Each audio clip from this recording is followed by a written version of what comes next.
et qui repose sur on ne sait quoi. Dès que les avantages de la mondialisation ont été tirés par les pays occidentaux et ont été mis en pratique par les grands pays, je pense aux pays asiatiques, à ce moment-là, l'Occident a modifié ses règles de libre-échange commercial, de concurrence et même du droit de propriété. Et tous ces beaux principes ont été soudain oubliés par l'Occident. Dès qu'ils trouvent un avantage pour eux, ils changent les règles du jeu. Autre exemple de changement, de substitution des valeurs, les pays occidentaux ont longtemps répété que la démocratie n'avait pas d'alternative. Il s'agissait bien du modèle occidental libéral de démocratie, mais toutes les formes de volonté de pouvoir populaire étaient de façon arrogante méprisées. Et c'est une façon qui date de l'époque coloniale, mais cela continue depuis des siècles. Aujourd'hui, la majorité de la communauté internationale demande une vraie démocratie dans les relations internationales et ne reconnaît plus la dominance, la domination d'une partie ou d'une autre. Et ce niveau de démocratie, c'est-à-dire de volonté populaire, doit être exprimé normalement. Et l'Occident dit civilisé devrait saluer cette propension juste, mais non, c'est justement le contraire. L'Occident le qualifie de travail de sape contre les valeurs libérales. Et les guerres économiques, commerciales, les révolutions de couleur sont préparées, ainsi que des coups d'État. L'un d'eux a conduit à un drame en Ukraine en 2014. Combien d'argent ils avaient dépensé pour organiser ce coup d'État? Ils ne sont pas gênés pour massacrer un général iranien, par exemple. Soleimani, on peut le traiter, avoir différentes vies, mais ils l'ont tué sur le territoire de ce pays, d'un pays tiers. Dans quel monde vivons-nous? Washington continue, par habitude, à mettre en œuvre son principe libéral et chaque jour, ce fameux ordre ne fait que susciter le chaos et tout devient insupportable, même à l'écart des pays occidentaux eux-mêmes, puisqu'ils cherchent à réprimer toute volonté d'autonomie et ils menacent, ils exercent des sanctions contre leurs propres alliés. Et les pays occidentaux baissent la tête et consentent gentiment. Quand on voit que des pays, des députés du Parlement européen cherchent à entériner dans les textes juridiques de l'Union européenne le fait que le christianisme est à la base de cette civilisation, ils sont traités d'ennemis.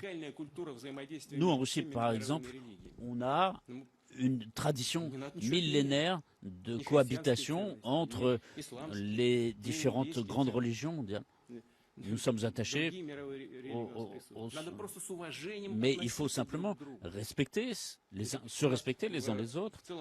Et dans beaucoup de régions de notre pays, je le sais pas par où dire, je sais très bien, les gens qui fêtent des fêtes chrétiennes, qui célèbrent des fêtes chrétiennes, des fêtes juives, musulmanes, bouddhistes, et ils s'adressent des félicitations les uns les autres. Or là, c'est le contraire. Ils n'en parlent même pas. Tout cela est sans exagération, une absurdité, une incohérence de ce nouveau modèle de développement. Ils n'ont rien à proposer au monde que le maintien de leur domination. Je suis convaincu que la démocratie dans ce monde multipolaire suppose la disposition de chaque peuple, j'insiste là-dessus, de chaque société à choisir son propre système politique et social. Et si ce droit existe pour les États-Unis, pour les pays occidentaux, il existe pour les pays asiatiques, pour les pays musulmans, pour les pays d'autres continents. Et en Russie, si personne ne doit nous dicter dans quel type de société nous devons vivre et construire notre État. Qu'il s'agisse du plan, la domination économique, politique, occidentale, je tiens à souligner que aujourd'hui, ce qui peut être plus efficace, c'est justement un modèle plus multipolaire. Et il va forcément se développer, c'est inévitable. Et tout le monde, d'ailleurs, un politologue américain l'a dit, un spécialiste, d'ailleurs, ils sont nombreux à l'écrire, mais les autorités américaines ne les écoutent pas beaucoup, mais en tout cas, ils ne peuvent pas non plus ignorer ces avis qui sont donnés, ces idées qui sont formulées dans les revues de réflexion politique, dans les discussions politiques. Il est nécessaire de développer ce dialogue des civilisations et dans le respect des différentes valeurs, différentes civilisations, différentes perceptions du monde, de la nature. En fait, elle n'est diverse qu'en surface, mais l'essence morale, naturelle de l'homme est une valeur essentielle. Et c'est ce fondement commun sur lequel nous devons construire notre avenir. Qu'est-ce que je veux dire aussi? C'est que les valeurs traditionnelles, ce n'est pas un ensemble de postulats traditionnels, ce n'est pas seulement ça.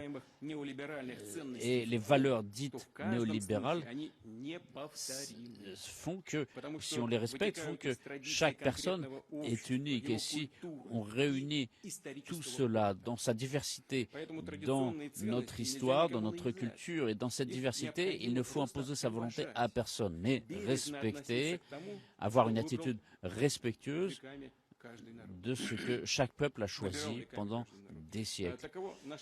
Et c'est notre compréhension des valeurs traditionnelles. Et cette perception est partagée par la majorité de l'humanité. Et il est logique que l'Amérique latine, l'Orient, l'Eurasie, l'Afrique sont à la base de l'humanité.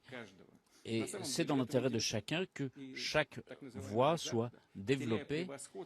Et quand l'Occident perd sa domination, quand il perd sa prééminence, il commence déjà à exercer sa cancel culture sur lui-même. Mais il faut assurer ce respect, assurer le respect des droits de tous les autres. Si l'élite occidentale considère qu'elle peut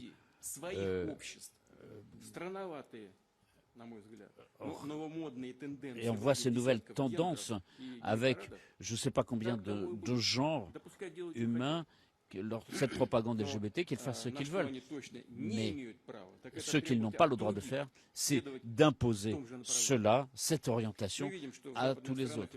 Et nous voyons que les pays occidentaux connaissent des processus sociaux, politiques graves. Il est clair que ce sont des problèmes intérieurs et la Russie, contrairement aux pays occidentaux, ne s'intéresse pas aux problèmes internes des autres pays. Mais j'espère simplement que le pragmatisme triomphera, que tous les centres de développement fait que nous aurons un monde multipolaire. Et j'ajoute que cette multipolarité, c'est la seule chance pour l'Europe de rétablir son caractère, son rôle politique et économique. Et en Europe, certains le disent directement. Aujourd'hui, c'est vraiment le droit de rester le sujet de l'Europe et forcément et durement libéré. Aujourd'hui, les tentatives de l'Occident d'imposer à tout le monde d'agir, d'appeler d'après le seul spécimen, vont échouer. Évidemment, l'aspiration vers la dominance dans le monde entier, vers le diktat et le maintien de la dictature, finalement se transforme par la réduction de l'autorité des leaders du monde occidental, y compris des États-Unis d'Amérique. Ensuite, la hausse de la méfiance en général, parce qu'aujourd'hui, ils disent une chose, ils signent des documents et demain, ils les refusent, ils font ce qu'ils veulent. Il n'y a aucune stabilité sur aucun plan. Comment est-ce qu'on pourrait signer des documents? De quoi est-ce qu'on pourrait parler? Quel type d'espoir est-ce que nous pourrions pratiquer?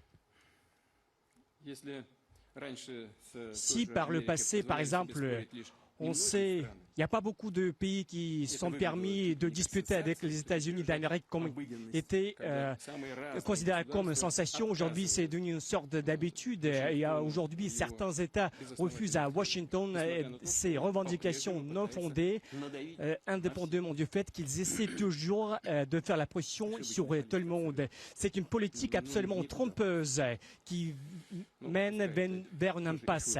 Mais dans tous les cas, ça reste leur choix. Nous sommes sûrs que les peuples du monde pas fermer leurs yeux de la politique d'imposition de la pression et surtout, chaque fois leur tentative de maintenir leur hégémonie, il faudra toujours payer de plus en plus pour un prix plus élevé. Et au lieu de ces élites occidentales, je me suis posé la question sur la perspective de ce qui se passe, comme j'ai déjà dit, certains experts politiques et aussi les hommes politiques, même aux États-Unis d'Amérique. Dans les conditions contemporaines d'un conflit acharné, certaines choses, comme par exemple la Russie comme une civilisation historique, ne s'est jamais considérée comme l'ennemi de l'Occident. L'anglophobie, la francophobie, l'américanophobie, l'allemanophobie sont la même forme de racisme comme antisémitisme et russophobie, comme n'importe quelle manifestation de xénophobie. Il faut bien comprendre, comme j'ai déjà dit avant, il y a deux Occidents au minimum.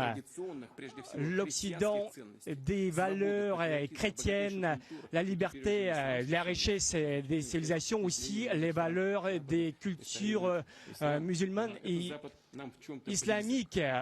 Et sur certains aspects, nous sommes très proches de l'Occident parce qu'ici, nous regardons nos récits antiques. D'une part et de l'autre part, il y a ce qu'on appelle l'Occident comme outil des élites néolibérales. Évidemment, la Russie ne va jamais tolérer cette agression. En l'an 2000, après l'élection du président, quand j'ai pris le pouvoir, je me suis toujours rappelé le prix que nous avons payé pour détruire le foyer terroriste au Caucase qui était soutenu clairement par l'Occident. Parce que ici, il n'y a que des adultes dont la majorité qui se trouve ici comprennent de quoi il s'agit, de quoi je parle. Parce que c'est ce que nous avons vu dans la pratique. Sur le plan financier, c'était aussi un soutien d'information. Nous avons tous vécu tout cela. D'autant plus, ça a été non seulement soutenu sur les territoires en Russie, mais en plus, ça a été alimenté directement. Mais nous savons très bien qu'une fois que la situation était stabilisée et les bandes terroristes d'être surtout grâce au courage du peuple de la Tchétchénie, nous avons décidé de progresser vers le futur avec tous ceux qui avaient parfois travaillé contre nous pour améliorer les relations avec tous ceux qui le veulent, qui aspirent sur le respect mutuel des intérêts des uns des autres. Et parce que ça sert les intérêts de tout le monde. Heureusement, la Russie est passée à travers tous ces obstacles, toutes ces difficultés, est devenue plus forte et a réussi à régler tous les problèmes du terrorisme interne et extérieur. Et ensuite, son économie a commencé à se développer, y compris l'aptitude et la capacité de défense. Nous avons essayé d'améliorer les relations et de les maintenir avec l'Occident, avec l'OTAN, en leur disant il faut arrêter de rester ennemis. Il faut vivre comme des amis, il faut dialoguer, il faut renforcer la confiance et au final la paix, parce que nous avons toujours été très sincères et je tiens à souligner ce fait, parce que nous avons très bien compris le caractère difficile de ce rapprochement et finalement, qu'est-ce que nous avons eu en finale? Brièvement, pratiquement sur tous les axes principaux de la coopération éventuelle, non. Chaque fois, nous avons eu la pression croissante